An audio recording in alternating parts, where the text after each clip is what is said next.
Let's check in on the price of gold then, and the precious metal is holding on a 3-month highs on back of that massive fund injection by the European Central Bank. Gold on your screens holding above that 1780 mark. Marginal decline coming in, but that is because the injection was nearly in line with expectations of the market of around 500 billion euros anyway. The crude prices have dipped further on demand concerns at those higher prices. 107 is where NYMEX is trading, and the Brent crude prices, of course, have been hovering between that 122, 123 kind of a mark in the international market. Let's get in our experts then, and we are joined by Vandana Bharti. She's Senior Research Analyst, SMC Comtrade, and Vijay Bambani is in Bombay joining us in the studios. Vijay, let me start with you, and how are you looking at the gold prices now? We have seen 1780 kind of hold for last couple of sessions now. Well, Manisha, 1760 would be a threshold above which the bulls must defend gold, and that's comfortably trading above that. So my view is gold is likely to remain largely buoyant, but some amount of profit sales might be seen. And as I've been saying in the last couple of sessions, relatively speaking, silver is showing a higher amount of alpha potential as compared to gold, but gold is also likely to edge higher. So 1760 needs to be watched out for. And once 1810, 1820 is taken out on the upsides, I think acceleration might just come in gold as well. Vandana, how are you looking into precious metal prices? Because yesterday was a very strong day. Silver gained up by 4.5%. Today it's holding above the $37 mark. Which one are you picking up between gold and silver for the very near term? Yeah, Manisha, I have the same view because we have seen a very strong breakout, whether it is gold or silver. In international market, even I am expecting the higher side of $18.15 to $18.20 in gold. And if we consider silver may outperform gold this time as well. And for international market, I am expecting an upside of $43.5 this time.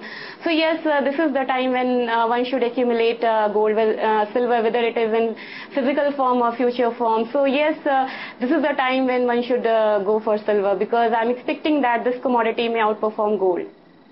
Vijay, you have been talking about that 63,000 mark. We've crossed 61,000 with much ease yesterday. Have you increased your targets now?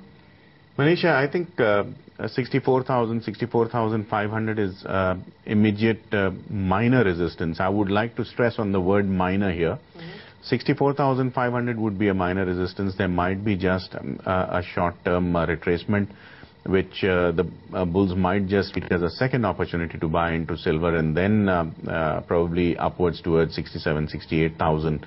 I think the bear squeeze that you saw yesterday, silver exceeding 4% rally in spite of the international prices not really moving that much, tells you that the bears are clearly on the ropes, and bear covering itself could give you 1,000, 1,500 price appreciation in no time. Vandana, how about the crude prices? Because the last week's run-up has been quite good. In the month of Feb, we have seen nearly 8.5% of gains coming in for the crude prices. Are you still buying at these current levels?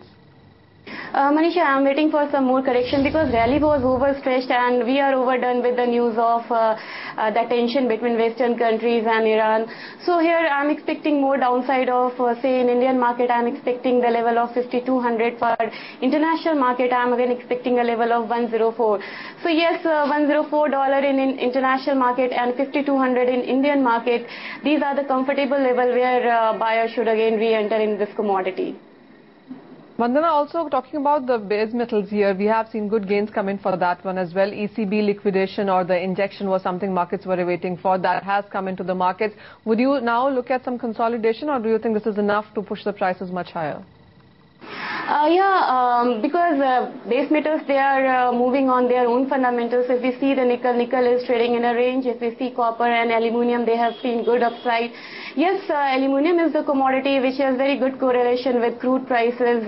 And yes, we may see further rise in the prices of aluminium. So yes, two commodities out of base metal counter. One is copper, another is aluminium. These two commodities may do good, better in coming time. For copper, I am expecting a high of around 5 to 6 rupees in Indian market. For aluminium, yes, this commodity may touch the level of 118 to 19 in Indian market. Vijay, how would you look at that? Because the liquidity just continues to increase. We've seen China make efforts in that direction. Bernanke said that they would buy more bonds. And today, of course, we've seen ECB come out and make more money into the markets as well. Do you think there is much upside for the base metals now? I would think so, yes, Manisha. Any kind of capital infusion by central bank proactive action has historically seen industrial commodities edge higher. As far as base metals are concerned, since the last 2 days, my view is turning positive the way I've been recommending copper, aluminium, etc. I would agree with my co-guest that aluminium and copper are likely to lead the way up. And as far as the absolute short term is concerned, maybe a day or two, I would buy the MCX 30th March aluminium futures as long as it stays above the 114.5 levels with a stop loss at 113.75. The stop loss might appear to be very tight, but then I'm bullish on aluminium, so I don't expect it to slide too low. I would expect to book profits between 115.5 to 116, and because of the expiry considerations, there might just be a small amount of normalization of cost of carry and therefore a marginal decline, which would again present a repurchase entry. For copper, I would go long on the 30th April 2012 MCX futures as long as it trades above the 430 mark, and the stop loss would be at 428. My profit target for the next 2 sessions would be at around 433, 434. Vandana, if you look at the month of Feb, silver and crude oil have really performed well. Is there something that's catching your eye for the month of March as you get into a new month there? Yeah, 2 commodities. Again, I'll go for this aluminium, because aluminium we have seen very long consolidation where we have seen already action in copper, lead and zinc, and there was a action into this lead and zinc spread in last month. But yes, in March I'm expecting that aluminium may see further high of 120 to 25, and if crude prices rises, then again it will give support to the aluminium prices. For silver, I'm still bullish in silver, and for silver in March, I'm expecting that 68,000 level is good to go for buy.